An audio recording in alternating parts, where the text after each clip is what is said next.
Number 20. Spit Take, Fast and Furious 6. Spit takes are usually reserved for wacky sitcoms, so it's always great to see a genuine spit take in the wild. A fantastic one can be seen in Fast and Furious 6. When Hobbs arrives at the barbecue, Roman makes a jab about hiding Mia's baby oil. Hey, Mia, you better hide your baby oil. I'm just playing. You better hide that big-ass forehead. Dwayne Johnson was not supposed to respond to this, but he improvised a line about Roman's big-ass forehead instead. This caused Ludacris to crack up, resulting in a genuine spit take that was captured on camera. Luckily, the take could be used in the movie as Tyrese Gibson stayed in character and dejectedly responded to Johnson's jab. I was just joking. Whatever. Number 19. Ask Me Again. Almost Famous. Sometimes mistakes result in great character moments. I'm gonna live in Morocco for 1 year. Such is the case in this scene between Patrick Fugit's William and Kate Hudson's Penny Lane. Do you wanna come?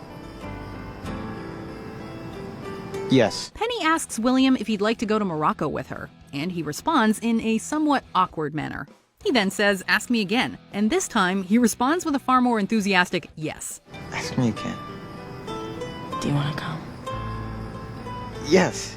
According to director Cameron Crowe, this interaction was a blooper, as Fugit asked Hudson to repeat her line so he could give a better take. Crowe loved the interaction so much he decided to leave both takes in the movie, resulting in a wonderful bit of character work. A great director knows when they have magic on their hands. Number 18. Star-Lord drops the Infinity Stone. Guardians of the Galaxy. The MCU is full of terrific casting, but Chris Pratt in the role of Star-Lord is particularly inspired. See, that's exactly why none of you have any friends. 5 seconds after you meet somebody, you're already trying to kill them. And as in Parks and Recreation, Pratt's improvisation and blunders only add to his character. In a scene involving the Collector, Star-Lord fumbles the orb and drops it on the ground. According to James Gunn in the audio commentary, this was a complete accident, as Chris Pratt actually fumbled the prop. But rather than laughing, Pratt decided to pick it up and play it off, and Gunn loved it so much that he kept it in the movie. It was a happy accident, and a perfect example of Star-Lord's lovably goofball nature. There's a little pee coming out of me right now. Number 17. Al Pacino trips over a garbage can. Scent of a Woman. Al Pacino won an Academy Award for his role as the blind Frank Slade, a retired and irritable lieutenant colonel. Pacino undertook meticulous research for the role, which included meeting with members of New York's Associated Blind. He also met with the Lighthouse Guild, who taught him techniques that blind people use to perform everyday tasks. In order to simulate his character's blindness, Pacino never allowed his eyes to focus. Because of this, he accidentally ran into a garbage can while filming on the street. Colonel? Shit, right? How are you doing? The actor stayed in character and the blooper was kept in the movie, adding to the realism of his performance. What are you doing? What is your stand up? Come on. I'm tired, Charlie. Number 16. Fart. Rain Man. Rain Man is one of the most memorable films of the late 80s, thanks in large part to the electric chemistry between Dustin Hoffman and Tom Cruise. Is that Ray? Just one little second. It seems like they got along well behind the camera as well, as Hoffman was comfortable enough to let loose in an enclosed phone booth with Cruise. Yeah, Charlie Babbitt, I'll hold. Fart. Did you fart, Ray? Fart. Hoffman stayed in character while farting, and Cruise, ever the professional, decided to run with it, remaining in character and performing some banter with Hoffman. How can you stand it? Yeah, Ken? 10 minutes of while. Ken, hey, how are you? It's Charlie Babbitt. Hoffman looks back proudly on the scene, saying, quote, "It's just my favorite moment of anything I've ever done. That includes Shakespeare." So, that settles it. Farting is better than Shakespeare. Number 15. Jim Carrey asks for a line. Lemony Snicket's A Series of Unfortunate Events. This movie didn't do super well at the box office, but most people will agree that Jim Carrey made for a great Count Olaf. When meeting the Baudelaire children, Olaf asks Klaus to repeat himself so he can give a more appropriate reaction to their parents' deaths. Wait, let me do that one more time. Give me the line again. But legend has it that Carrey had actually wanted to do another take and was asking the script supervisor to give him the line again. Carrey can even be seen gesturing off camera with his left hand, presumably towards the script supervisor. Oh, yes. Through a clever bit of editing, the filmmakers were able to work it into the movie. and make it seem like just another one of Olaf's eccentricities. I will raise these orphans as if they were actually wanted. Number 14, Kip breaks the Tupperware, Napoleon Dynamite. You see, this ain't your run-of-the-mill crapperware. These are some serious Nupont fiber woven bowls. One of the funniest scenes in Napoleon Dynamite sees Kip driving over a Tupperware bowl, shattering it, and driving away in utter defeat. This is another example of a real-life gaffe making the scene even funnier than it was envisioned. The original plan was to have the Tupperware slightly deform and reshape itself, but it ended up exploding with a satisfying pop. Dang it! Not wanting to waste a fantastic opportunity, actor Aaron Rule decided to improvise Kip's disappointment and drove out of the shot. It is infinitely funnier than what was planned, and it proves that the comedy gods were smiling upon the Napoleon Dynamite filmmakers that day. So, how does the dealio sound to you? Number 13, George C. Scott trips and falls, Dr. Strangelove.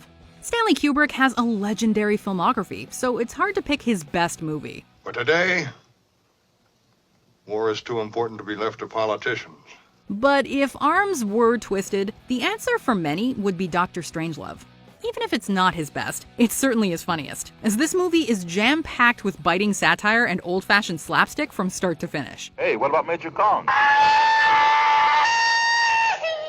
One of the funnier visuals sees General Turgidson tripping, falling to the ground, and continuing his conversation while still on the floor. It's an obvious comic trick, Mr. President. We're wasting valuable time. Look where they're going. They're getting ready to clobber us. Actor George C. Scott really tripped while performing the scene, but decided to stay in character, resulting in an unintentionally brilliant bit of slapstick comedy. Perhaps this professionalism was a remnant of Scott's Broadway and Shakespeare career, as there is no cutting or breaking character on the stage. Number 12, The Bed, Titanic. Don't artists need good light? That is true, but I'm not used to working in such horrible conditions. There are many classic scenes in Titanic, but perhaps the most iconic of them all is Jack painting Rose on the couch. Or is it a bed? After Rose undresses, Jack grows visibly and audibly flustered.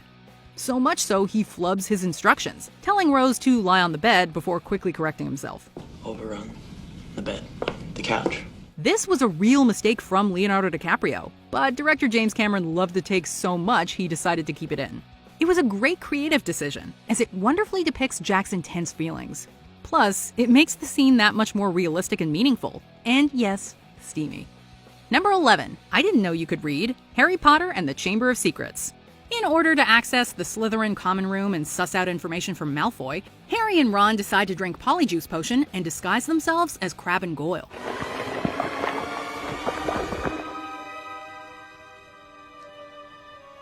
Unfortunately, Harry forgets to take off his glasses, leading Malfoy to question why Goyle is wearing them. When Harry explains that he was reading, Malfoy offhandedly remarks that he didn't know Goyle could read. Why are you wearing glasses? Reading. Reading? I didn't know you could read. This line was completely improvised by Tom Felton, who supposedly forgot his actual response.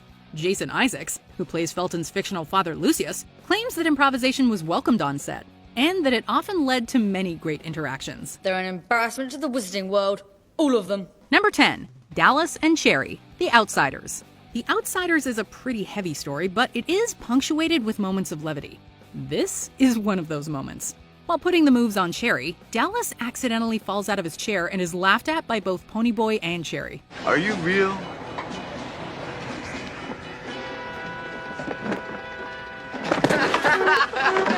It works wonderfully within the context of the scene, and it was also a total freak accident.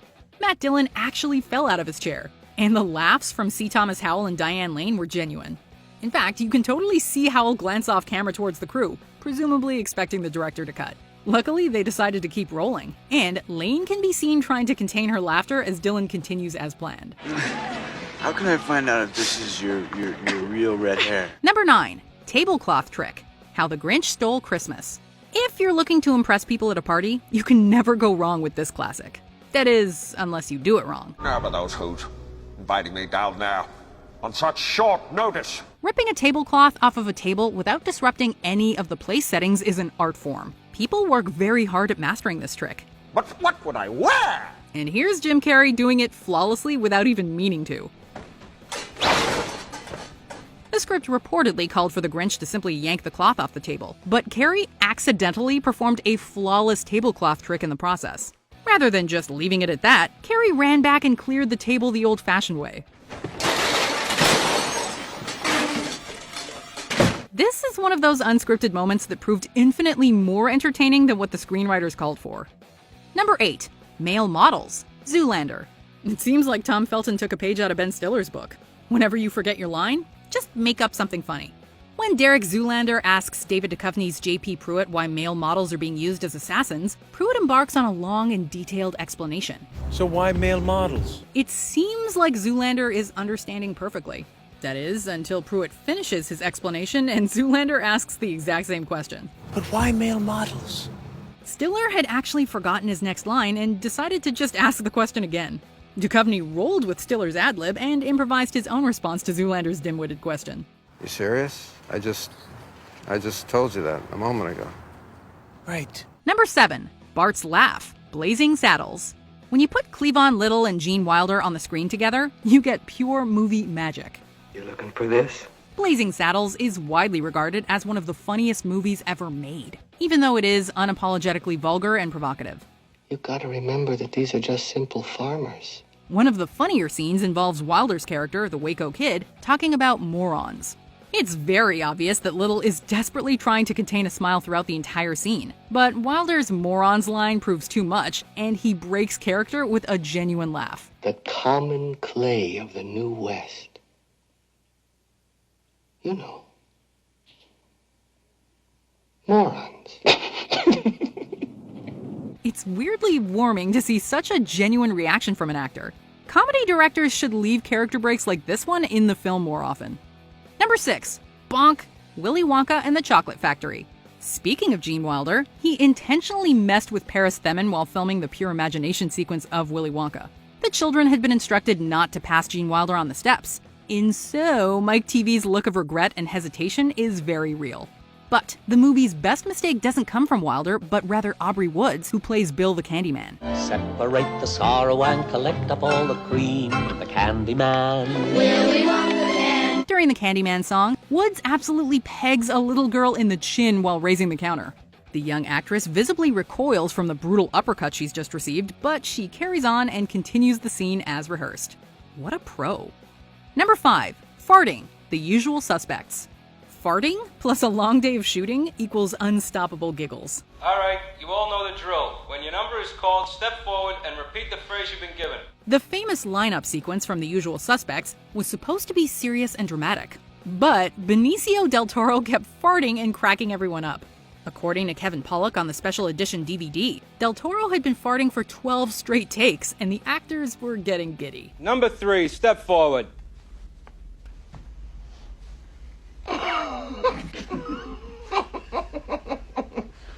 This reportedly infuriated director Bryan Singer, who was trying to film the sequence properly. He'd lost all control of his actors, and decided to just cut the scene in a humorous fashion by using a combination of the funniest takes. The result was comedy gold. How many the keys, you cocksucker? In English, please. Excuse me. Number 4. Martin Sheen breaks down. Apocalypse Now. I'm still only in Saigon. Martin Sheen had a hell of a time filming Apocalypse Now. What with suffering a heart attack, cutting his hand on a shard of glass, and battling alcoholism. The latter two can be seen during the famous sequence in which Willard breaks down in his hotel room. Legend has it that Sheen got really drunk, told the camera operators to roll, and completely improvised the sequence himself. He essentially had a nervous breakdown on screen and ended up punching a real mirror, slicing his hand and bleeding all over the set in the process. His behavior was allegedly so disturbing that everyone wanted to stop filming, but Sheen was adamant that he continue unopposed. Number 3. Aragorn's Pain, The Lord of the Rings, The Two Towers. Early in The Two Towers, Aragorn, Legolas, and Gimli search the plains of Middle-earth for Merry and Pippin. It's one of them we belts. After meeting the Rohirrim, they're led to believe that the hobbits were killed in the Rohirrim's massacre of the Uruk-hai. Aragorn kicks a helmet in frustration and falls to his knees, screaming in fury and emotional agony. Aragorn's emotional agony was actually Viggo Mortensen's physical agony, as he broke 2 toes kicking the prop helmet. I thought, wow, this is strong. I mean, this is like Aragorn is like just in total grief at what's just happened to Merry and Pippin. This is really cool. Ever the pro, Mortensen decided to remain in character and didn't even tell anyone he'd injured himself until it became obvious. Peter Jackson loved Mortensen's scream so much, he used the take in the movie. I mean, Viggo actually, feeling that pain, he actually turned that into performance. Number 2, Stormtrooper bonks his head. Star Wars Episode 4, A New Hope. When you wear a Stormtrooper helmet, you run the risk of low visibility, and for one trooper at least, bonking your head.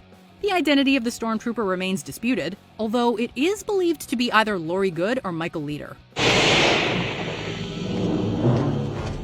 Take over.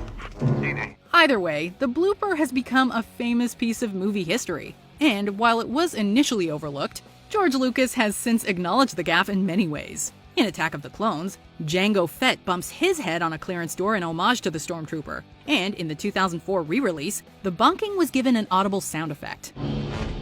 Take over. CD him. Apparently, actors hitting their heads is quite common, as Gandalf hitting the wall in Bilbo's Hobbit hole was also unscripted. Before we unveil our top pick, here are some honorable mentions. Terry crashes the moped, American Graffiti. Charles Martin Smith doesn't know what he's doing and crashes the moped. Anne Hathaway slips, The Princess Diaries. Anne Hathaway slips on the bleachers and falls straight on her butt. Number 2, you always have to look just right. Number 3.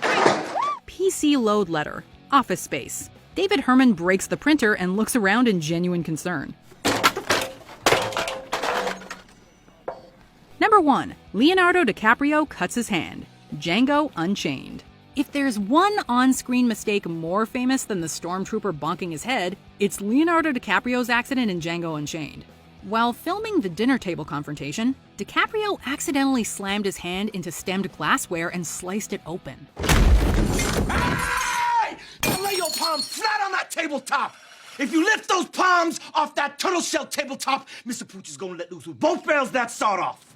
Ever the professional, DiCaprio didn't even flinch and continued the scene as planned. It wasn't until later that he looked down at his hand to assess the damage and saw it covered in blood. Mr. Moody, would you be so kind as to collect the pistol hanging off these boys' hips here? After the scene cut, DiCaprio reportedly received a standing ovation by the cast and crew. It was also he who had the idea of smearing blood on Broomhilda's face, although fake blood was used for the sequence. What's it gonna be, Doc? Huh?